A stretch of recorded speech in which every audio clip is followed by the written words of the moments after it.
நமது விசுவாசத்தை துவக்குகிறவரும் முடிக்கிறவருமாகிய ஆண்டவராகிய இயேசு கிறிஸ்துவின் நாமத்தில் உங்கள் யாவருக்கும் என்னுடைய அன்பான வாழ்த்துக்கள். இந்த நாளின் தியானத்தின் தலைப்பு காத்திருக்கும் பரிசுகள், பிரைசஸ் அண்ட் பிரைசஸ். வாசிக்க வேண்டிய பகுதி எபிரேயர் 12ஆம் அத்தியாயம் முதல் 14 வசனங்கள். மேகம் போன்ற இத்தனை திரளான சாட்சிகள் நம்மை சூழ்ந்து கொண்டிருக்க, பாரமான யாவற்றையும் நம்மை சுற்றி நெருங்கி நிற்கிற பாவத்தையும் தள்ளிவிட்டு விசுவாசத்தை துவக்குகிறவரும் முடிக்கிறவருமாயிருக்கிற இயேசுவை நோக்கி நமக்கு நியமித்திருக்கிற ஓட்டத்திலே பொறுமையோடு ஓடக்கடவோம். அவர் தமக்கு முன் வைத்திருந்த சந்தோஷத்தின் பொருட்டு அவமானத்தை எண்ணாமல் சிலுவையை சகித்து தேவனுடைய சிங்காசனத்தில் வலது பாரசத்தில் வீற்றிருக்கிறார். ஆகையால் நீங்கள் இளைப்புள்ளவர்களாய் உங்கள் ஆத்துமாக்களில் சோர்ந்து போகாதபடிக்கு தமக்கு விரோதமாய் பாவிகளால் செய்யப்பட்ட இவ்விதமான விபரீதங்களை சகித்த அவரையே நினைத்து கொள்ளுங்கள். பாவத்திற்கு விரோதமாய் போராடுகிறதில் இரத்தம் சிந்தப்படத்தக்கதாக நீங்கள் இன்னும் எதிர்த்து நிற்கவில்லையே. அன்றியும் என் மகனே, கர்த்தருடைய சிட்சையை அற்பமாக எண்ணாதே. அவரால் கடிந்து கொள்ளப்படும் போது சோர்ந்து போகாதே. கர்த்தர் எவனிடத்தில் அன்பு கூறுகிறாரோ அவனை அவர் சிக்ஷித்து தாம் சேர்த்து கொள்ளுகிற எந்த மகனையும் தண்டிக்கிறார் என்று பிள்ளைகளுக்கு சொல்லுகிறது போல உங்களுக்கு சொல்லி இருக்கிற புத்திமதியை மறந்தீர்கள். நீங்கள் சிட்சையை சகிக்கிறவர்களாய் இருந்தால் தேவன் உங்களை புத்திரராக எண்ணி நடத்துகிறார். சகப்பன் திட்சியாத புத்திரன் உண்டோ? எல்லாருக்கும் கிடைக்கும் சிட்சை உங்களுக்கு கிடையாதிருந்தால் நீங்கள் புத்திரராயிராமல் பேசி பிள்ளைகளாயிருப்பீர்களே. அன்றியும் நம்முடைய சரீரத்தின் தகப்பன்மார்கள் நம்மை சிட்சிக்கும் போது அவர்களுக்கு நாம் அஞ்சி நடந்திருக்க, நாம் பிழைக்கத்தக்கதாக ஆவிகளின் பிதாவுக்கு வெகு அதிகமாய் அடங்கி நடக்க வேண்டும் அல்லவா? அவர்கள் தங்களுக்கு நலமென்று தோன்றினபடி கொஞ்ச காலம் சிக்ஷித்தார்கள். இவரோ தம்முடைய பரிசுத்தத்திற்கு நாம் பங்குள்ளவர்களாகும் பொருட்டு நம்முடைய பிரயோஜனத்துக்காகவே நம்மை சிக்ஷிக்கிறார். எந்த சிக்ஷையும் தற்காலத்தில் சந்தோஷமாய் காணாமல் துக்கமாய் காணும். ஆகிலும் பிற்காலத்தில் அதில் பழகினவர்களுக்கு அது நீதியாகிய சமாதான பலனை தரும். ஆகையினால் நெகிழ்ந்த கைகளையும் தளர்ந்த முழங்கால்களையும் நீங்கள் திரும்ப நிமிர்த்தி முடமாயிருக்கிறது பிசகி போகாமல் சொஸ்தமாகும்படிக்கு உங்கள் பாதங்களுக்கு வழிகளை செவ்வைப்படுத்துங்கள். யாவரோடும் சமாதானமாயிருக்கவும் பரிசுத்தம் உள்ளவர்களாயிருக்கவும் நாடுங்கள். பரிசுத்தம் இல்லாமல் ஒருவனும் கர்த்தரை தரிசிப்பதில்லையே. இன்றைய மனப்பாட வசனம் 2 தீமோத்தேயு 4:7-8. நல்ல போராட்டத்தை போராடினேன், என் ஓட்டத்தை முடித்து விட்டேன், விசுவாசத்தை காத்து கொண்டேன், இனி எனக்கென வைக்கப்பட்டிருப்பது வெற்றி வாகையே. I have fought a good fight, I have finished the race, I have firmly held the faith, henceforth there is laid up for me the victor's crown. கிறிஸ்தவ வாழ்க்கை ஓர் ஓட்டம் போன்றது. இந்த ஓட்டத்தில் எத்தனை மேடுகள், பள்ளங்கள், முட்கள், காயங்கள், துன்பங்கள், அவமானங்கள்.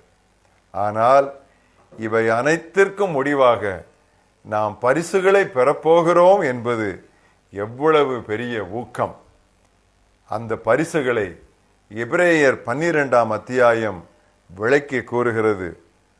குறைந்தது 7 பரிசுகளாவது இந்த எபிரேயர் 12ஆம் அத்தியாயத்திலே நமக்கு குறிப்பிடப்பட்டிருக்கின்றன. எபிரேயர் 12ஆம் அத்தியாயத்தை திறந்து வைத்துக் கொள்ளுங்கள். முதலாவது, நாம் அக்கறை சேரும்போது அங்கே நமது விசுவாசத்தை முடிக்கிறவராகிய இயேசு கிறிஸ்துவை, அதாவது தேவ ஆட்டுக்குட்டியானவரை நாம் முகமுகமாய் காண்போம். நம்முடைய ஓட்டத்தை துவக்கிய அவர் இப்பொழுது நம்மை வரவேற்க விரித்த கரங்களுடன் அங்கே காத்திருப்பார். இரண்டாவது, நாம் நம்முடைய தலைவருடைய மகிழ்வுக்குள் நாம் நுழைவோம். 2ஆம் வசனத்திலே தமக்கு முன் வைத்திருந்த சந்தோஷத்தின் பொருட்டு என்று இருக்கிறது. ஓட்டத்தின் முடிவு நித்திய மகிழ்ச்சி. இனி கண்ணீர் இல்லை, கவலை இல்லை, மரணம் இல்லை, மகிழ்ச்சி மகிழ்ச்சி என்றுமே மகிழ்ச்சி. 3வது, கடவுளின் அரியணையின் வலது பக்கத்தில் இயேசு வீற்றிருக்கிறார். அதைத்தான் நாம் 2ஆம் வசனத்திலே வாசிக்கிறோம். அப்படியே நாமும் அவரது அரியணையில் அமர்ந்திருப்போம். வெளிப்படுத்தல் 3:21, நான் ஜெயம் கொண்டு என் பிதாவினுடைய சிங்காசனத்திலே அவரோடே கூட உட்கார்ந்து இருக்கிறது போல ஜெயம் கொள்ளுகிறவன் எவனோ அவனும் என்னுடனே என்னுடைய சிங்காசனத்தில் உட்காரும்படிக்கு அருள் செய்வேன் என்று ஆண்டவர் வாக்கு பண்ணினார். நமது நித்தியமான பணி அங்கு ஆராதனையாகவே இருக்கும். ஜெபம் இருக்காது, பிரசங்கம் இருக்காது, அங்கே தொழுகை மட்டுமே இருக்கும். 4வதாக, புனிதமாகுதல் நமக்கு பூரணமாகும். தேவனுடைய தூய்மையில் நாம் பூரணமாக பங்கு பெறுவோம். 10ஆம் வசனத்திலே தம்முடைய பரிசுத்தத்திற்கு நாம் பங்குள்ளவர்கள் ஆகும் பொருட்டு என்று இருக்கிறது. கிறிஸ்துவை போலவே நாம் மறுரூபமாகி விடுவோம். பாவத்தின் பிரசன்னத்திலிருந்தே நாம் மீட்கப்பட்டு விடுவோம். இன்று நமக்கு கிடைத்துள்ளதெல்லாம் பாவத்தின் தண்டனையிலிருந்து விடுதலை, பாவத்தின் வல்லமையிலிருந்து விடுதலை. ஆனால் ஒரு நாள் வரும், அப்பொழுது பாவத்தின் பிரசன்னத்திலிருந்து we will be delivered from the very presence of sin. நாம் விடுதலை பெறுவோம். 5வதாக, காணக்கூடாத கடவுளை கண்ணார கண்டு நாம் களிப்போம். 14ஆம் வசனம், பரிசுத்தம் இல்லாமல் ஒருவனும் கடவுளை தரிசிப்பதில்லையே. ஆனால் இயேசுவை போன்ற பரிசுத்தம் நமக்கு அருளப்படும் பொழுது நாம் தேவனை நாம் முகமுகமாய் நாம் தரிசிப்போம். யாரும் சேர முடியாத ஒளியில் இருக்கிறவர் நம்மோடு அன்று தங்கியிருப்பார். நாம் அவரது மக்களாயிருப்போம், அவர் நமது கடவுளாயிருப்பார். அதைத்தான் வெளிப்படுத்தல் 21ஆம் அத்தியாயம் 3ஆம் வசனம் இப்படி சொல்லுகிறது. பரலோகத்திலே உண்டான ஒரு பெரும் சத்தத்தை கேட்டேன். அது இதோ மனுஷரிடத்திலே தேவனுடைய வாசஸ்தலம் இருக்கிறது, அவர்களிடத்திலே அவர் வாசமாயிருப்பார், அவர்களும் அவருடைய ஜனங்களாயிருப்பார்கள். தேவன் தாமே அவர்களோட கூட இருந்து அவர்களுடைய தேவனாயிருப்பார் என்று இருக்கிறது. 6வது, ஆசீர்வாதங்களிலேயே ஆசீர்வாதமான கடவுளின் பிள்ளைகளின் பிறப்புரிமையை முழுமையாய் நாம் அனுபவிப்போம். 16ஆம் 17ஆம் வசனத்திலே நாம் வாசிக்கிறோம். பின்பு நாம் தேவனுடைய சமூகத்திலே பெற்றுக்கொள்ள போகிற அத்தனை ஆசீர்வாதங்களும் பிறப்புரிமை. ஆனால் ஏசா பிறப்புரிமையை அவன் இழந்து போனான்.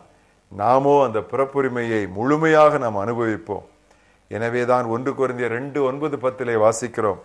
கடவுள் தம்மில் அன்பு செய்கிறவர்களுக்கு ஆயத்தம் செய்தவைகளை கண் காணவும் இல்லை, காது கேட்கவும் இல்லை, அவைகள் மனிதனுடைய எண்ணத்தில் தோன்றவும் இல்லை. நமக்கோ கடவுள் தமது ஆவியினாலே அவைகளை வெளிப்படுத்தினார். இன்று வெளிப்படுத்தப்பட்டவைகள் பிரியமானவர்களே நாளைக்கு நமது அனுபவமாகும். 7வதாக, இறுதியாக, அசையாத இறையரசில் நாம் குருக்களும் அரசர்களுமாய் என்றென்றுமாய் கடவுளை சேவிப்போம். 28ஆம் வசனம், அசைவில்லாத ராஜ்யத்தை பெறுகிறவர்களாகிய நாம் பயத்தோடும் பக்தியோடும் தேவனுக்கு பிரியமாய் ஆராதனை செய்யும்படி கிருபையை பற்றி கொள்ள கடவோம். தரங்கம்பாடியை சேர்ந்த ஞா சாமுவேல் ஐயர் அவர்கள் கீர்த்தனையிலே பாடிய ஒரு பாடல். நேய முற்பிதாக்கள், தீர்க்கர், நிர்மலன், அப்போஸ்தலர்கள், நீதிமான்கள் எல்லாவரும், தூதர் நல்லோரும், ஓய்வதின்றி தோத்திர கீத உச்சித தொனி முழக்கி உன்னதனை போற்றுவார்கள்.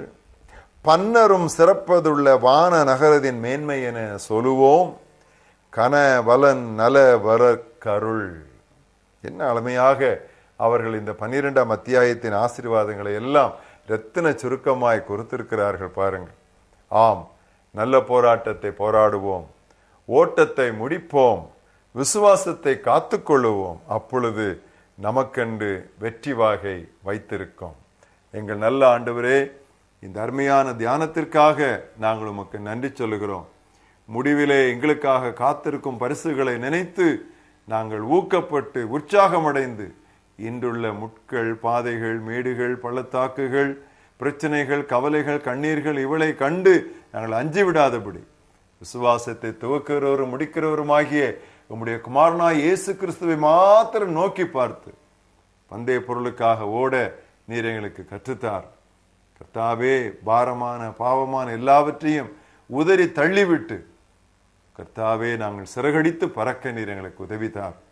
இந்த அருமையான எபிரேயர் 12ஆம் அத்தியாயத்திற்காக நாங்கள் நன்றி சொல்லுகிறோம். ஆண்டவரே, எங்களுக்காக நீர் வைத்திருக்கிற பரிசுகள் உம்மோடு கூட வருகிறது என்று உம்முடைய குமாரன் சொன்னாரே, அதற்காக நாங்கள் நன்றி சொல்லுகிறோம். இந்த பெரிய பாக்கியத்தை நாங்கள் இழந்து விடாது எங்கள் ரட்சிப்பு நிறைவேற நாங்கள் பிரயாசப்பட நீர் எங்களுக்கு உதவி தாரும். இயேசு கிறிஸ்துவின் நாமத்தில் ஜெபம் கேளும் எங்கள் ஜீவனுள்ள பிதாவே, ஆமென்.